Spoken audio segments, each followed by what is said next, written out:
Hey guys, Man here, and we're back with another episode of Modern Meta Breakdown. Um, been bouncing around with so many different decks for a while, talking about some really competitive decks, some fun decks, some silly decks, some budget decks. We've been all over the place for Modern. And this has been a deck that people have been asking for a little while, and there's been a couple, I'd say three, that are still up there that people have been wanting. Yeah, I know. How much longer do we have to wait? Well, not much longer for at least one of them. That's right, we're going to be talking about taking extra turns in Modern. This is going to be a little bit different format style than we've done previously, since when you think about this deck, there's the classic taking turns deck, which is kind of mono blue, if you will. So what we're going to do is we're going to highlight that first, and then we're going to compare it to other versions. The blue-white, the blue-black version, stuff like that. I played the blue-white version, and I'll talk about, why you might want to splash particular colors, why not just go for the mono blue version, what's the benefits from them, how might you be able to beat the deck, things like that we kind of normally discuss here on the show. Now, we still have 8-Whack, we still have Griselbrand to talk about in the future, but I'd love to hear what other decks people are interested in hearing about. We've been going through a lot, so maybe you might have missed an episode, and if you have, at the end of the episode, of course, we do throw up the playlist link, so you guys can head over and check out any of the previous episodes that we've been able to do. We've also been doing other gaming stuff at the beginning of the week. Usually around Monday, we'll upload. As of right now, we've got a continuing Diablo series going. We've also got some Minecraft content that's going on. So keep your eye out on Monday for when one of those two videos will be coming out. StarCraft Remastered is going to be coming out very soon for the rest of the world.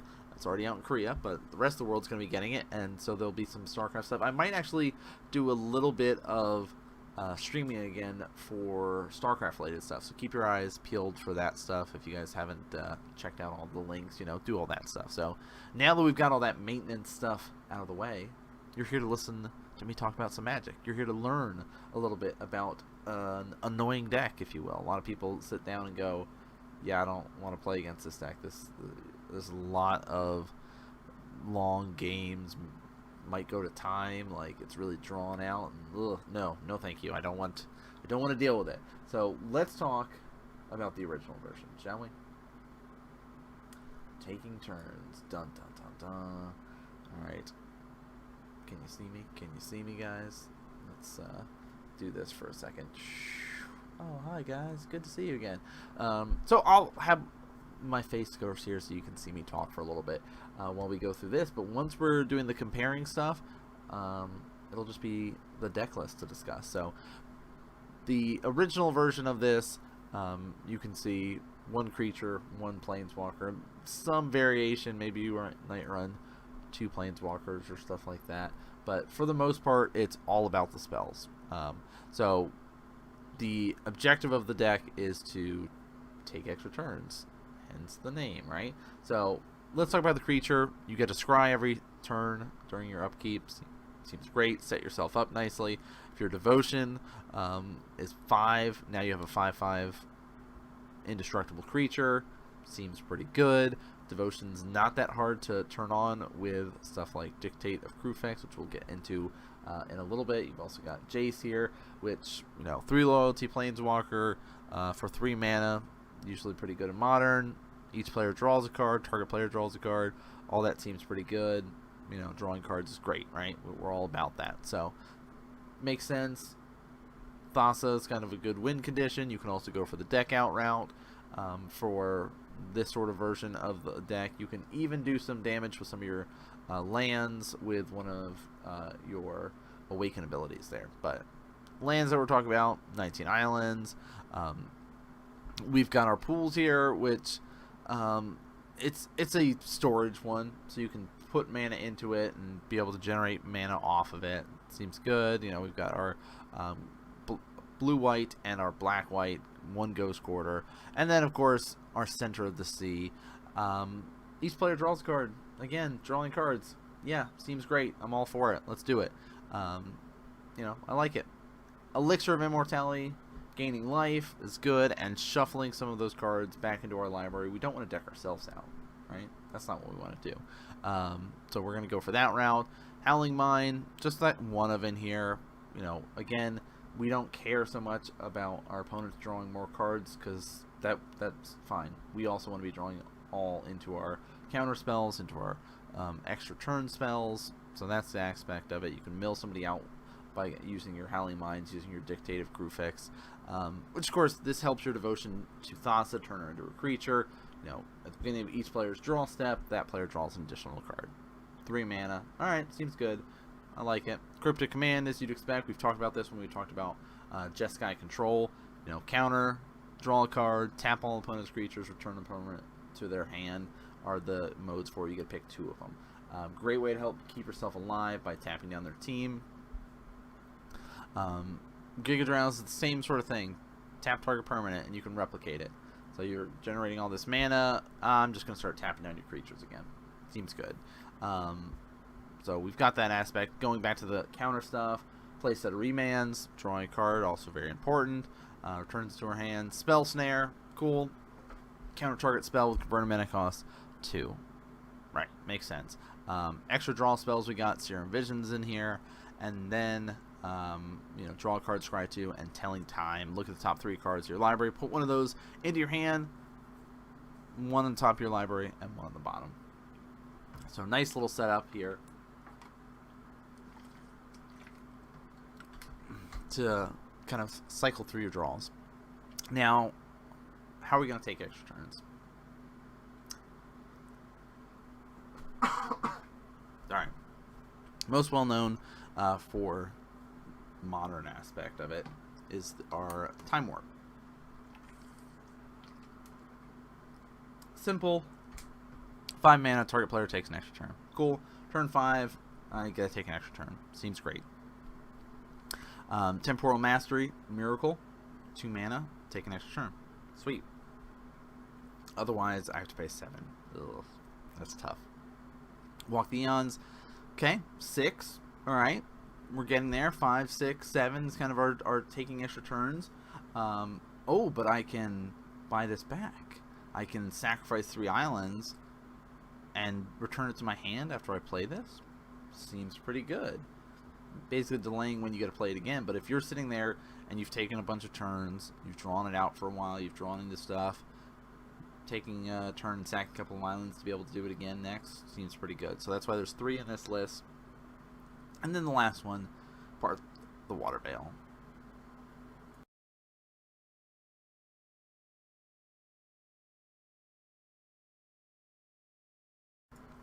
Dying, guys.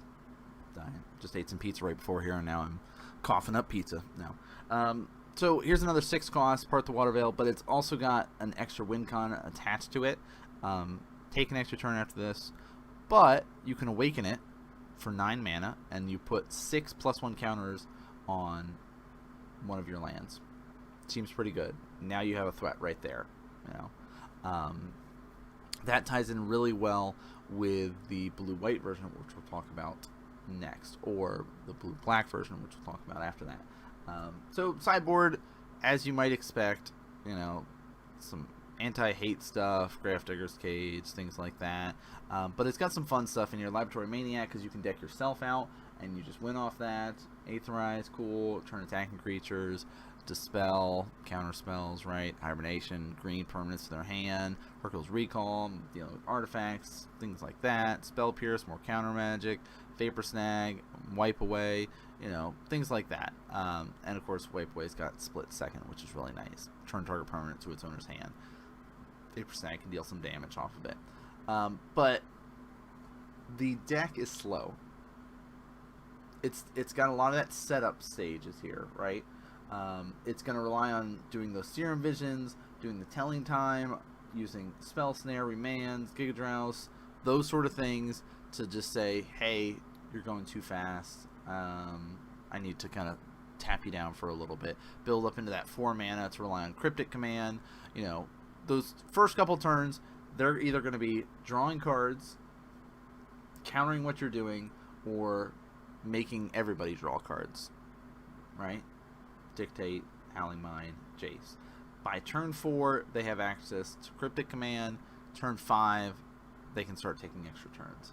So you really need to be an aggressive deck against this and just say, you know what, I'm coming out of the gates early and quick, and I'm just going right for you, and I'm going to try to get you before it gets to that turn 5 and you start taking all the turns. Because once they start taking extra turns, it can be like, all right, turn 5, Time Warp here.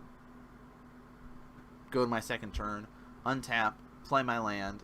Sweet, now I can play another taking turn card. Untap, play my 7th land, and just kind of snowball out of control. That's when they can start getting their Dictate Crewfix out.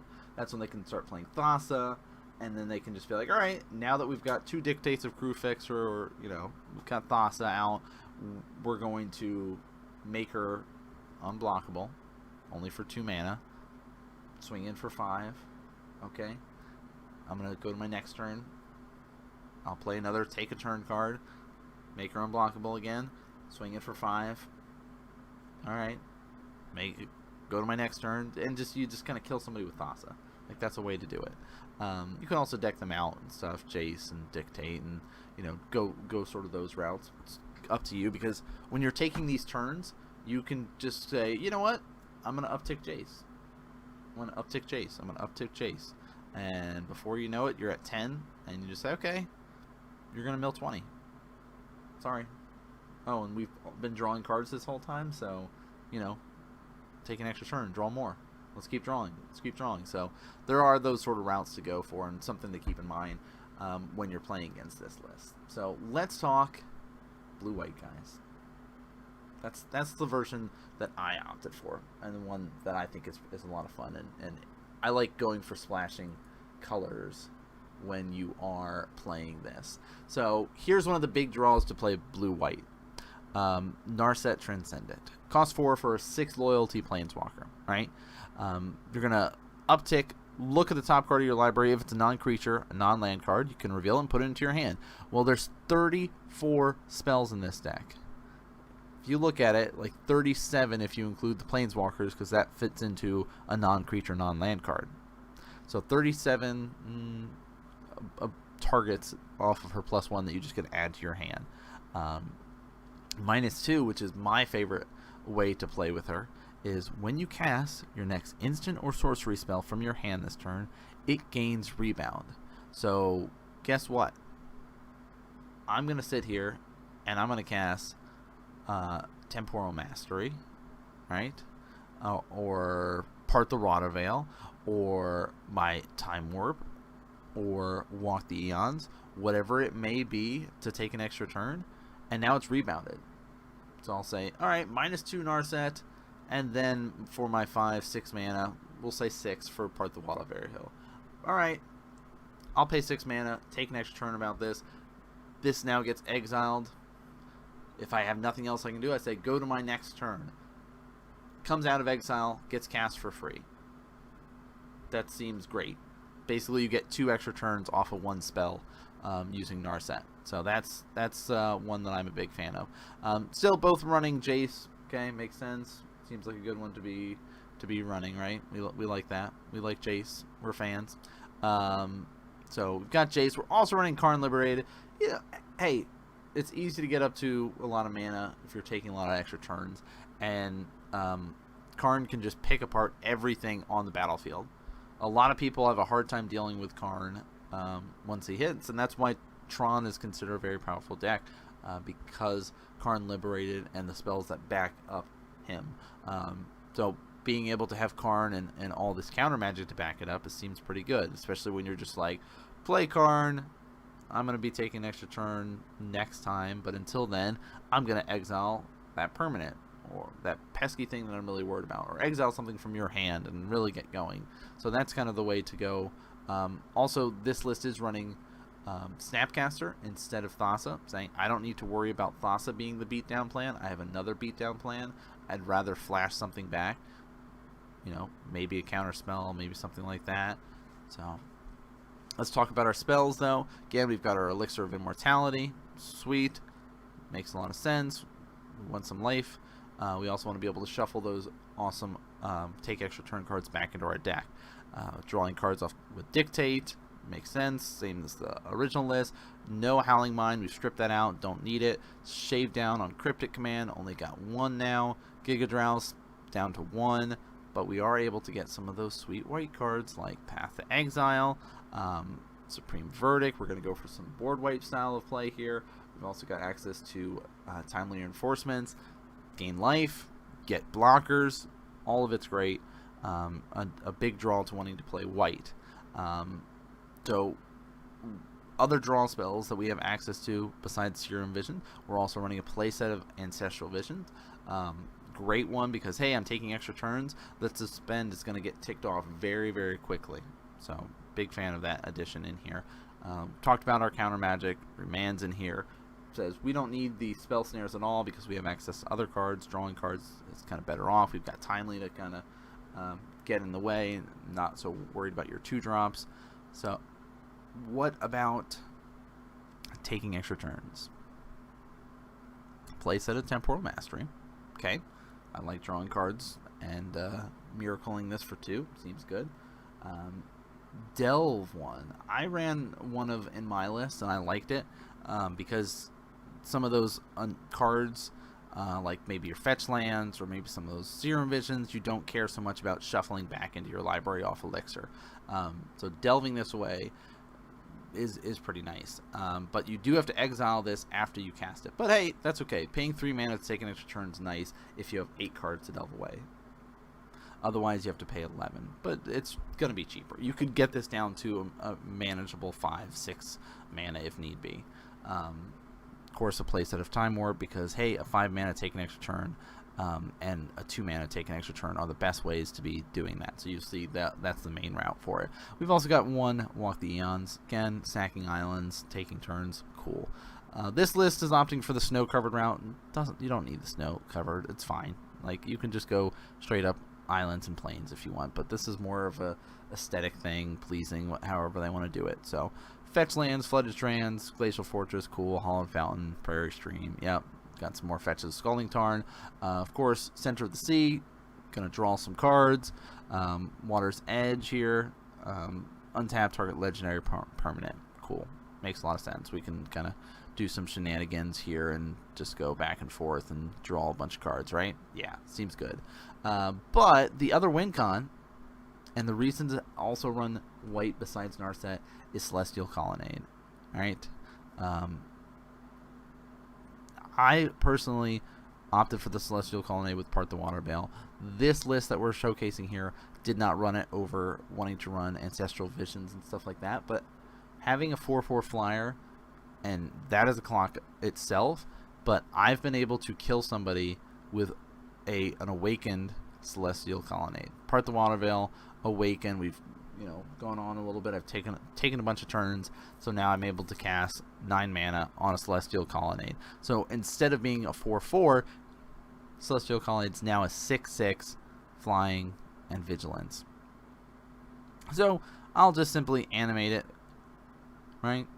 Instead of being a 6/6 land by itself, I can pay 5 mana, and now it is a 10/10 flying vigilance. Otherwise, it's just 6/6. So now I can just fly over top of you, deal 10 damage to you. Oh, and I awaken that, so I get to take an extra turn, and here's 10 more damage. And you just 2-shot somebody. Simple and easy, right?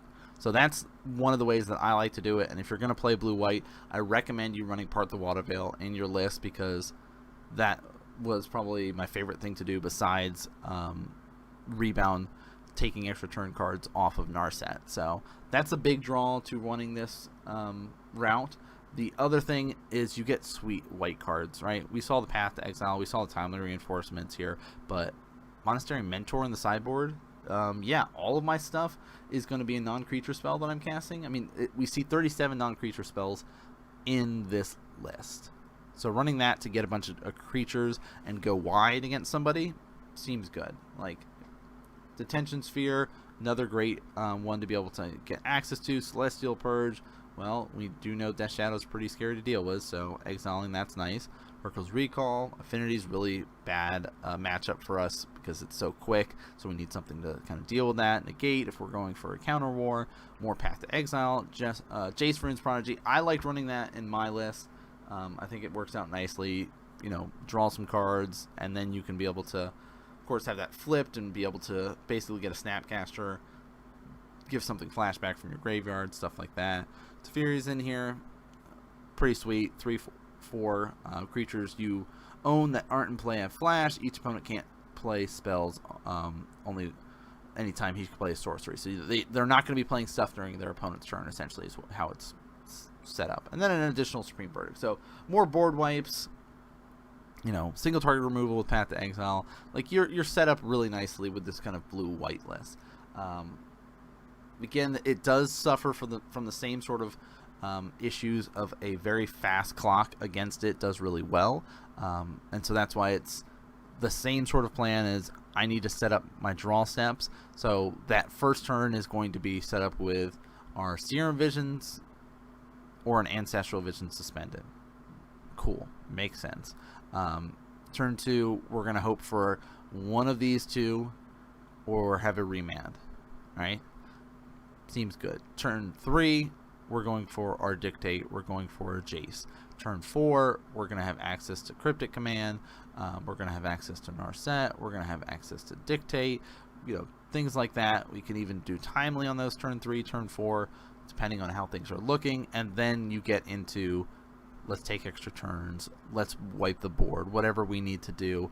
And, you know, definitely has a lot more options available to it than the original mono blue version. So I'm a big fan of this.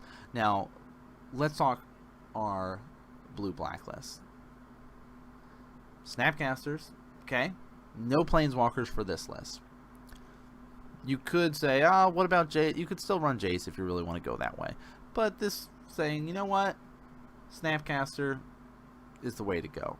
Howling Mine, we're going to run 3. We're going to uptick this up. Don't need an Elixir.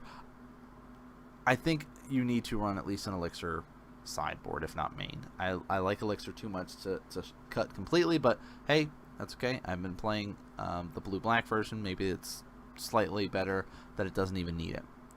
Again, we've got our draws with Dictate. We've got our playset of Serum Visions is in here. Cool. As we expect, Cryptic Command, Remand, and a new spell, Commandeer. Normally costs 7, but you can remove 2 blue cards in your hand from the game rather than paying its mana cost. Seems good. And you gain control of target non-creature spell. You may choose new targets for it. If the spell is an artifact or enchantment, the permanent comes into play under your control. So, hey, you know what? I will be taking that. Thank you very much. I appreciate that. Just for removing 2 blue cards from my hand. Or playing 7. You know, I like it. It's a nice little gotcha card. Nobody's expecting that. So I like that kind of addition in here. Exhaustion is what I ran in mine instead of Gigadrouse. They work out okay.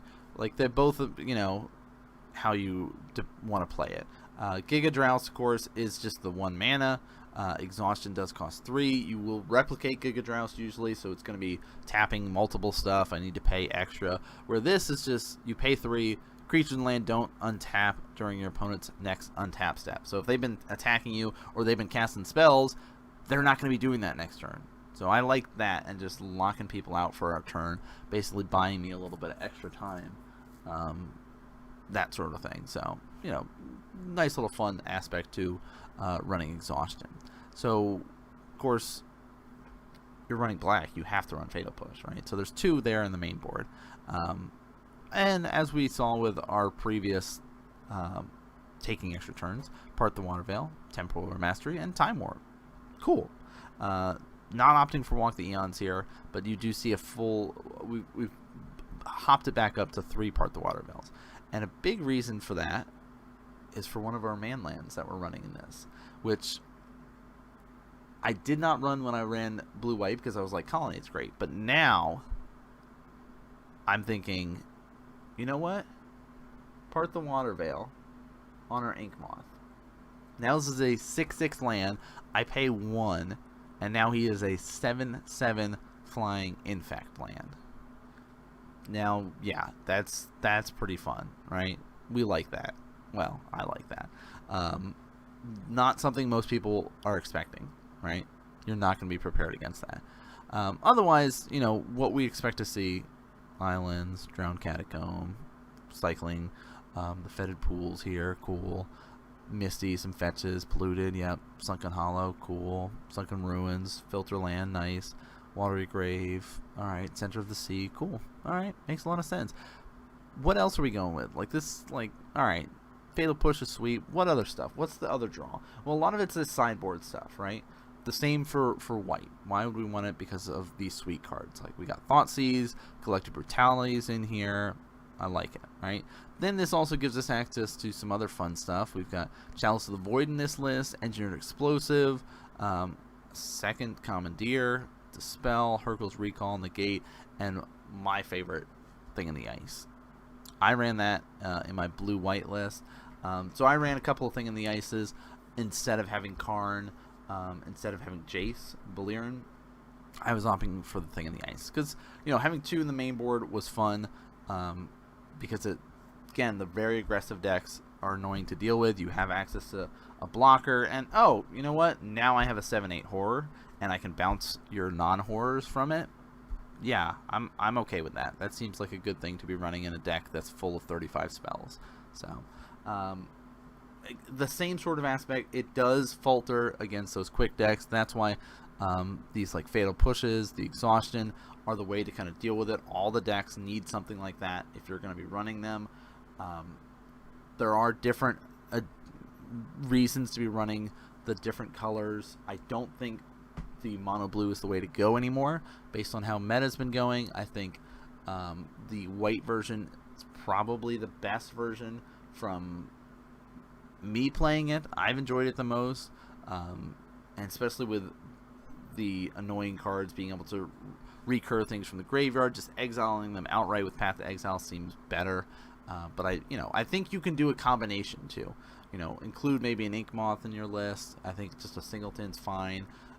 If you're going to be running Part the Water Veil, having that access to just like a crazy clock out of nowhere is kind of the way to go. And that's the power of this deck too, is that it can snowball. And what most people are not prepared is, hey, I'm not ready against this Ink Moth out of here. I'm not ready for you to just go Time Warp, take an extra turn, go to my extra turn. Oh, Miracle, a Temporal Mastery. I get an extra turn. Like, oh, now I've been building up my mana. Now I can awaken, apart the Water Veil, and all the while being able to exhaust you, tap down your stuff. And this is nice too, the Giga Drowse and Exhaustion combination.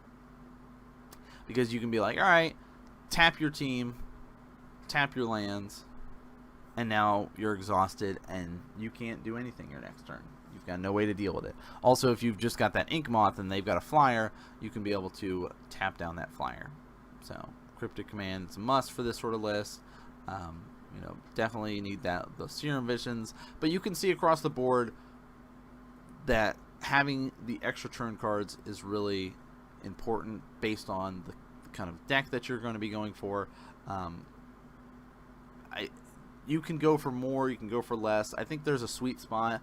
I ran one Howling Mine in my list, but I did like having all the dictates. So you do have the flexibility. There's a lot of flex spots that we've been able to see surface across all the lists. But really 23 lands is sufficient enough because you're going to be setting things up and drawing cards, and it's very easy to just kind of draw a land, play a land every single turn. Even on your extra turns, you can just play your lands pretty easily, and they just become fodder later on.